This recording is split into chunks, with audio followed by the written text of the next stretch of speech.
prapanna parijataya totra vetraikapanaye Jnanamudraya Krishnaya Gitamruta Duhe Namaha. Om. Dear friends, welcome to the study of Gita. We are seeing the shloka number, or we just read the shloka number 68 yesterday. Shloka number 68 of 18th chapter, that is the last chapter of the Gita, and we are coming to the end of the chapter, as I said. And now we have to read 69th shloka. Shloka number 69, that is 68, what we read yesterday, it talked about what is called Phalashruti. I was explaining to you what is Phalashruti. Phalam means the fruit. Fruit, normal meaning is fruit. That is phalam. When you read a book, what is the phalam? Phalam is what you get from that. What is it you are going to get?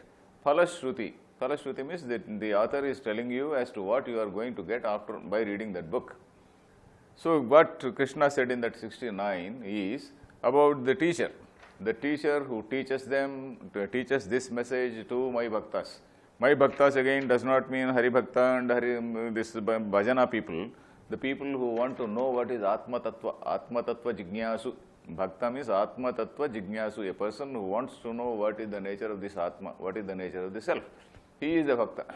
So a person who tells this to such people, such students, he is actually my great Bhakta, Param Bhaktim Krutva. He has done, we should not say he has done a great favor to me, he is being a great Bhakta to me, and then he will attain me.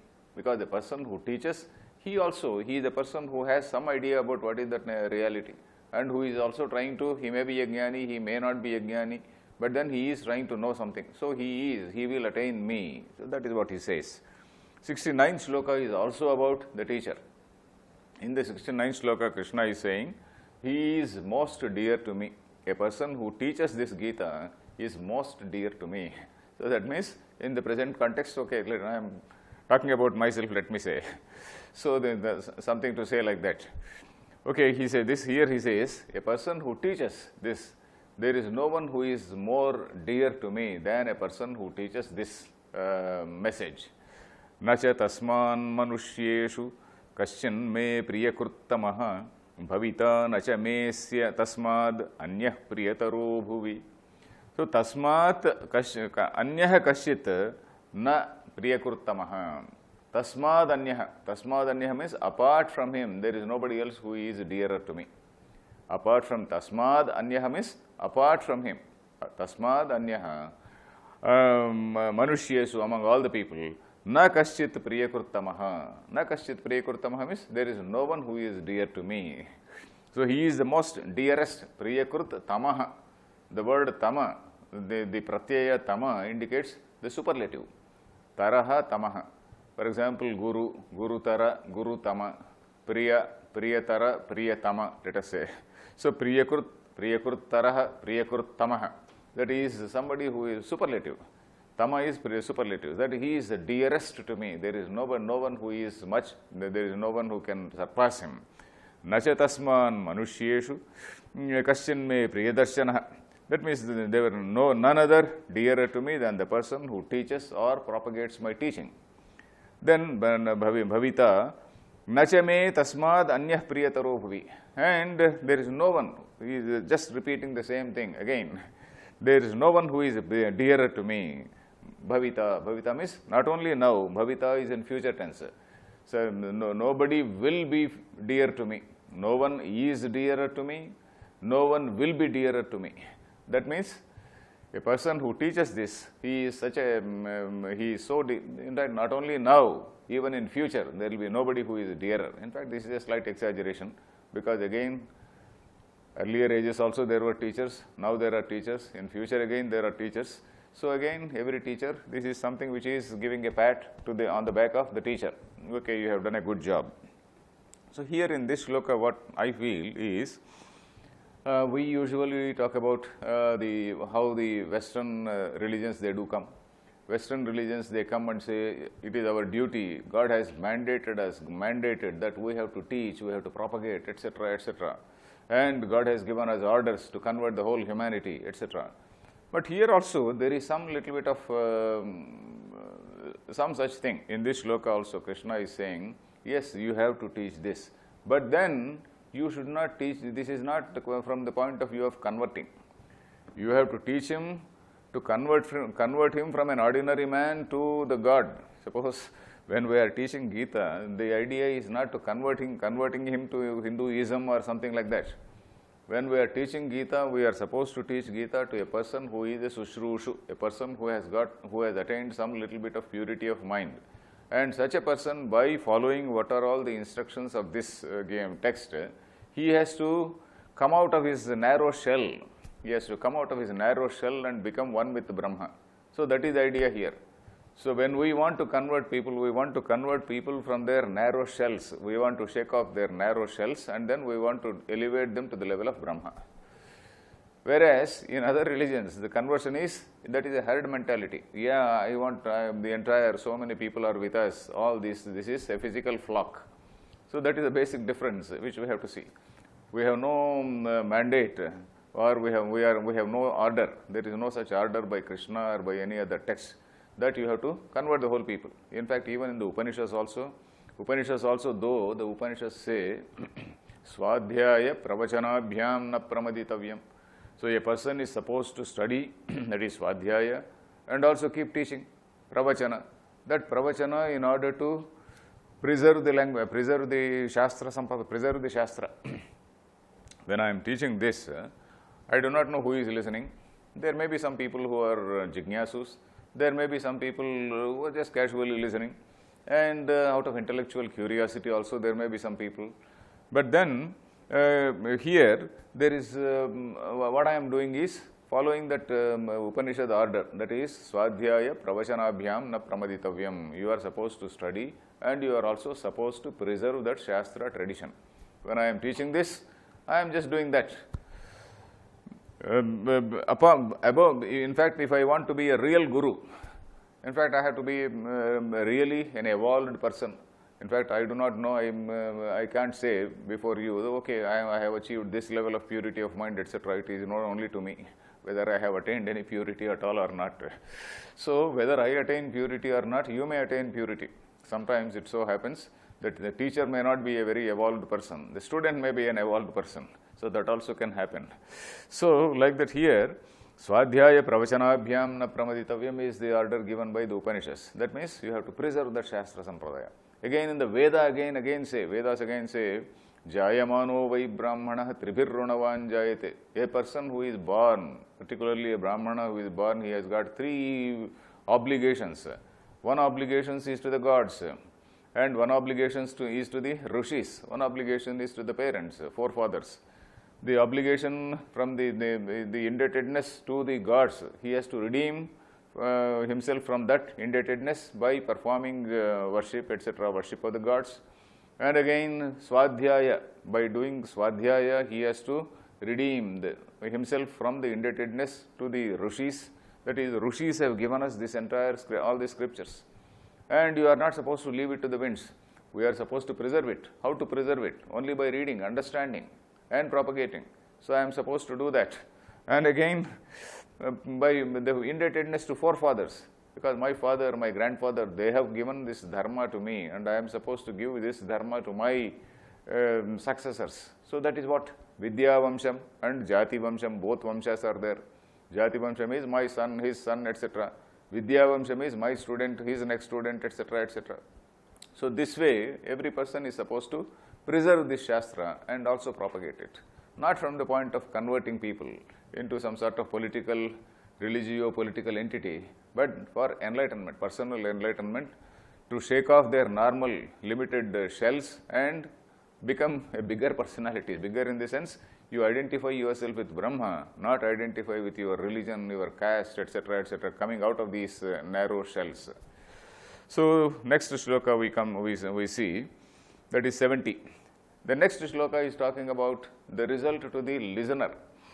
Again in listeners, Krishna is making a division.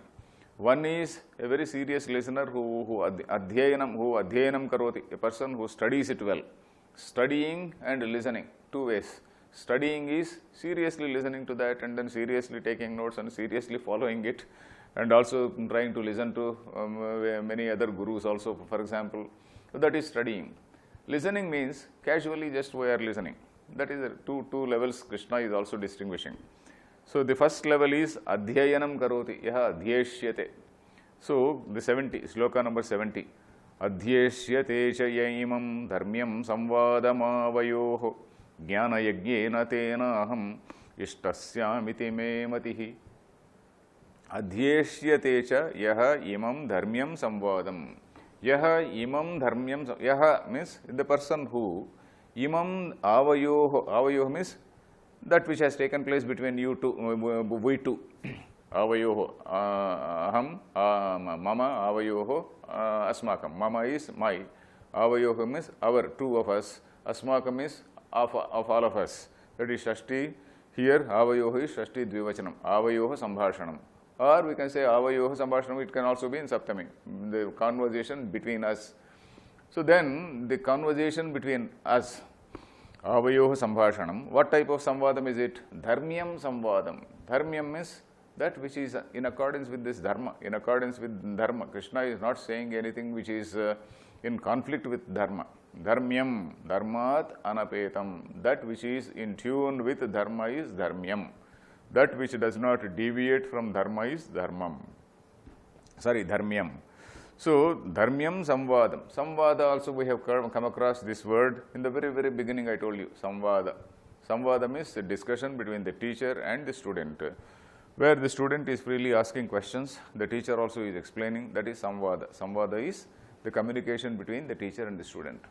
So, a person who listens to the communication, who studies this samvada, what will happen to him? He is deemed to have done Jnana Yajna. So, that is what Krishna is saying. We will just take a break and come back.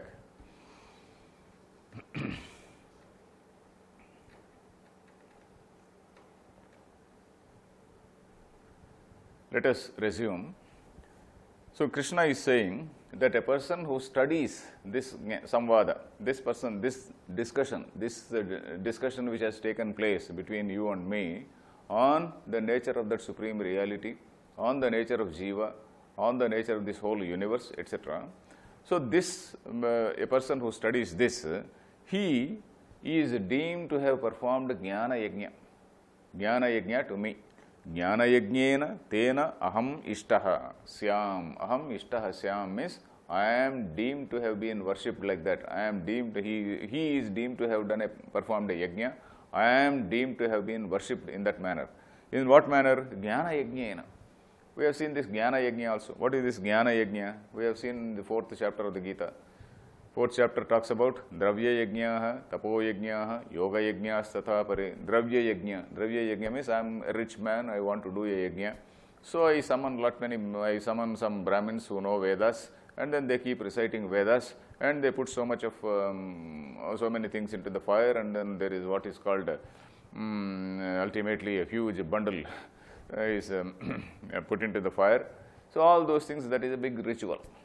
And in that ritual, I also give a lot of money to people. That is Dravya Yajna, where I spend money. Then Tapo Yajna. Tapas also is Yajna. Tapas, in that, I am not giving anything. I am only, that is in my speech, in what I do, in what I talk, in what I have in mind, there is purity, there is a coordination, there is some harmony. And similarly, this Sattvika tapas, I am now talking about Sattvika tapas. My tapas has to be that Sattvika nature. What I speak, whatever action I do, it has to be in that Sattva Guna mode. So that is that tapas. So that is Tapo Yajna. Then Yoga Yajna. Yoga Yajna is, I am doing this Ashtanga Yoga, I do this Yama, Niyama, Asana, Pranayama, etc. That is Yoga Yajna. Then again, Swadhyaya Jnana Yajnascha. There is Swadhyaya Yajna. Swadhyaya Yajna is merely studying and teaching others.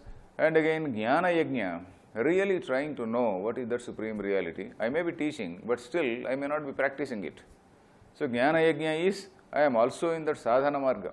I may be teaching Gita, I may be teaching some Upanishads, but I may not be doing sadhana. So, Jnana Yajna means not only adhyayanam, but also sadhana. So here, a person who studies this Dharmyam Samvadam, he is deemed to have worshipped me. or I deem it as a worship to me in the process of Jnana Yajna, in the method of Jnana Yajna. So, Jnana Yajnena Ishtaha. Ishtaha. Ishti means Yajnam. Yajnam or Yajna or Yaga. Ishti, one and the same. Ishti. In fact, the desire Ish, the root Ish means desire. The root, the Sanskrit root Ish means desire.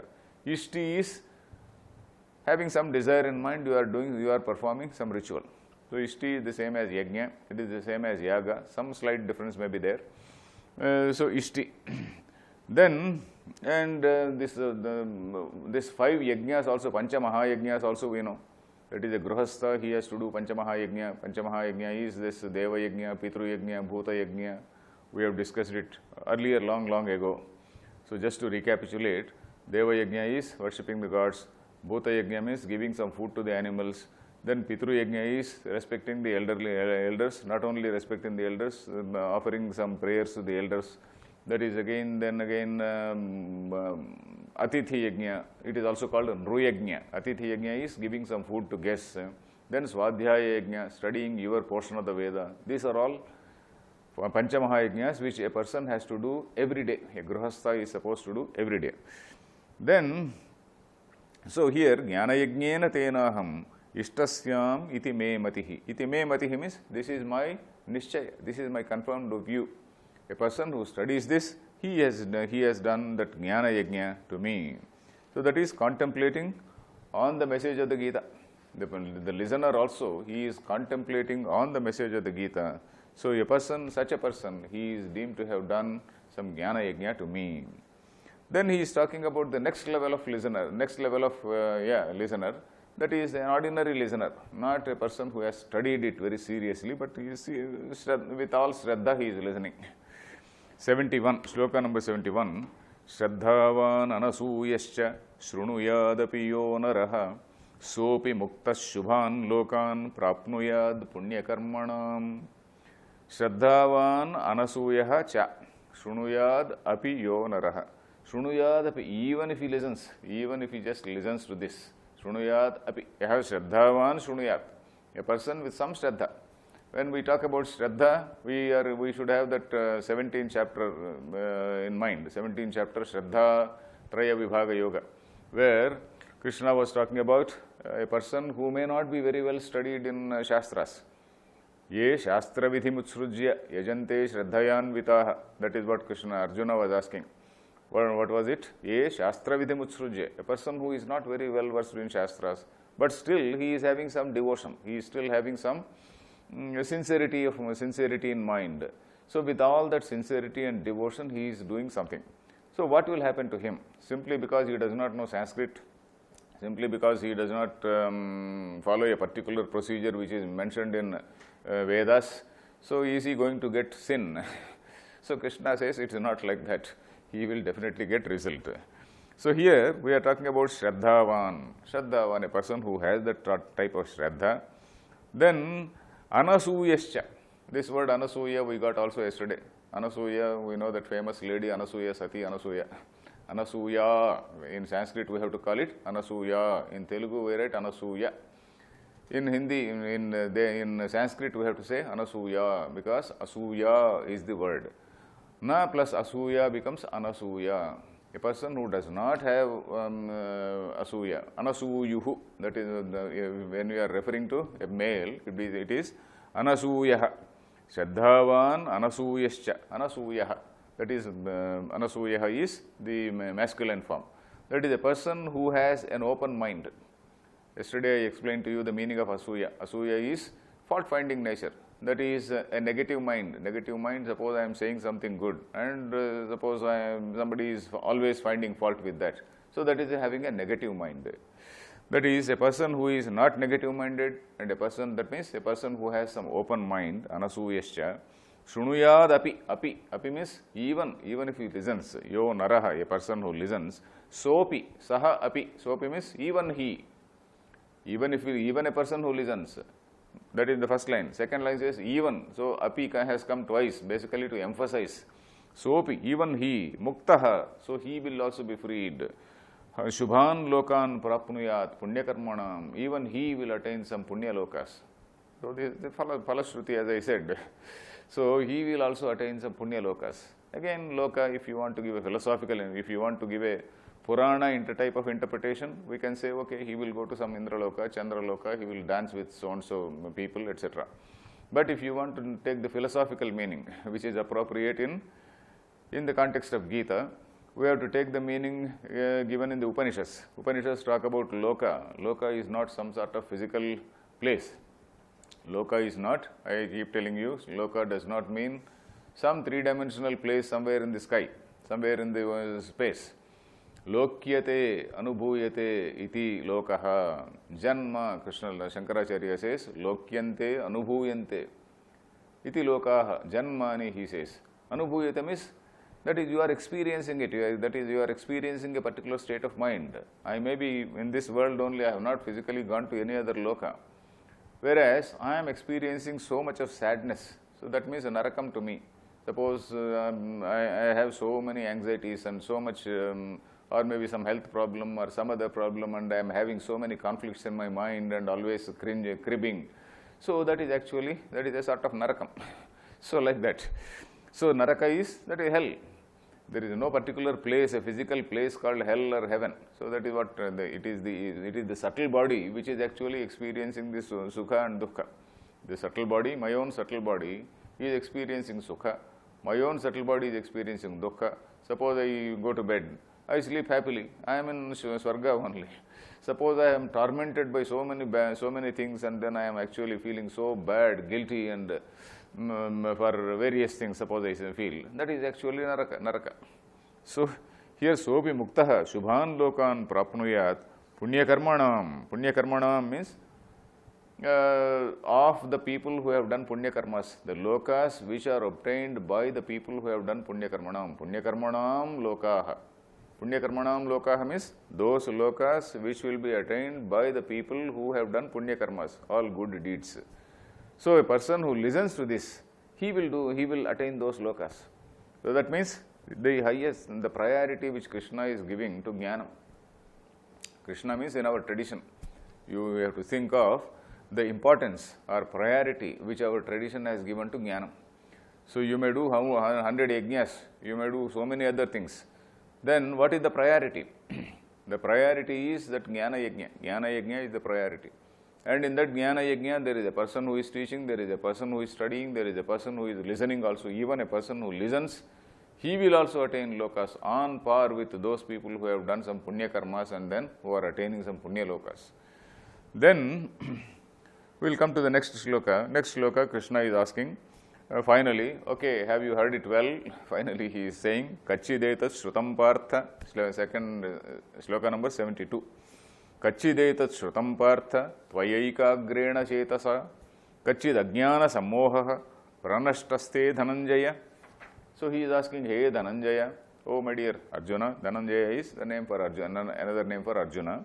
Hey Arjuna, Kachit, Kachit is question mark. Kachit is interrogative word. So it's a sort of interrogative, what can we say, word we can say. Kachideta Shrutam Partha, Tvaya Ekagrena Chetasa. Tvaya Ekagrena Chetasa becomes Tvaya Ekagrena. Tvaya means by you. Ekagrena Chetasa means with full concentration, with a mind full of with a concentrated mind. Ekagrena Chetasa means with a concentrated mind. Have you heard it with a lot of attention and concentration, with a mind with a concentrated mind? Kachideta Shrutam means, has it been heard properly? In fact, in Sanskrit, the prayogas will be, usually the prayoga will not, the prayoga means active voice and passive voice we know in English. In English, if we say, have you heard it properly? That is active voice.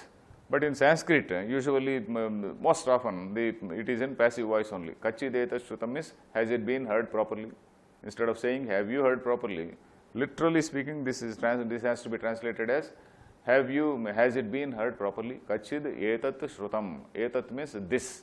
This means this message, what I have told. Etat kachit shrutam means, has it been heard properly by you with an ekagrena manasa, with a concentrated mind?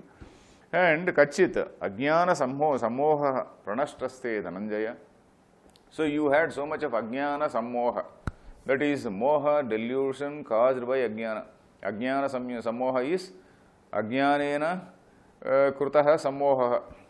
That is sammoha which is caused by ajnana. That is delusion of mind due to wrong thinking. So he has got that initial wrong thinking, that wrong understanding. Because of wrong understanding, he has come to some sort of wrong conclusions. Because of wrong thinking, he had some sort of deluded thinking.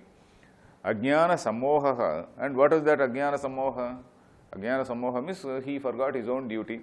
He forgot his own dharma, swadharma. And instead of considering his swadharma as the right thing to do, he was considering that his swadharma was something which was sinful. That is the sammoha. The basic moha of Arjuna is what was dharma, he was considering as adharma. And his own dharma he wanted to give up and go to some brahmana dharma of bhikshatanam. So that is again bad. Kachid ajnana sammoha pranashtasthe dhananjaya. Has it disappeared? Nashta means disappearing. Disappearing is called nashi. Nashi adarshana means nashtaha means something which has disappeared. Your ajnana, has it disappeared? Has your ajnana disappeared? So ekagrena manasa. That is very important. Whatever we listen, we have to listen attentively. Then etat shrutam. Shravanam also is important. Shravanam is Shravanam not merely just listening, not only lending our ears. In English also we say, lend me your ears. Lending your ears is just listening. But here Shravanam in Vedanta is properly understanding the message in whatever, how exactly the way the person is saying. We have to understand what is there in the mind. Artha nirnaya. Artha nirnaya means properly we have to understand what has been told. So that is what he means. Kachideta shrutam partha tvaya ekagrena chetasa. Has it been heard properly with a concentrated mind, with full of attention? And if you have heard it properly, your ajnana would have been dispelled by now. If you have heard properly, your ajnana would not be still there. It would have been dispelled by now. Has it happened in your case or not? So that is what he is asking. So now, of course, Arjuna is going to say, yes, my ajnana is lost. I am now in tune with you. I am now in your way of thinking. I am now fully charged with energy. So that is what he is going to say in the next shloka. We will see tomorrow. Harihi Om Tat Sat.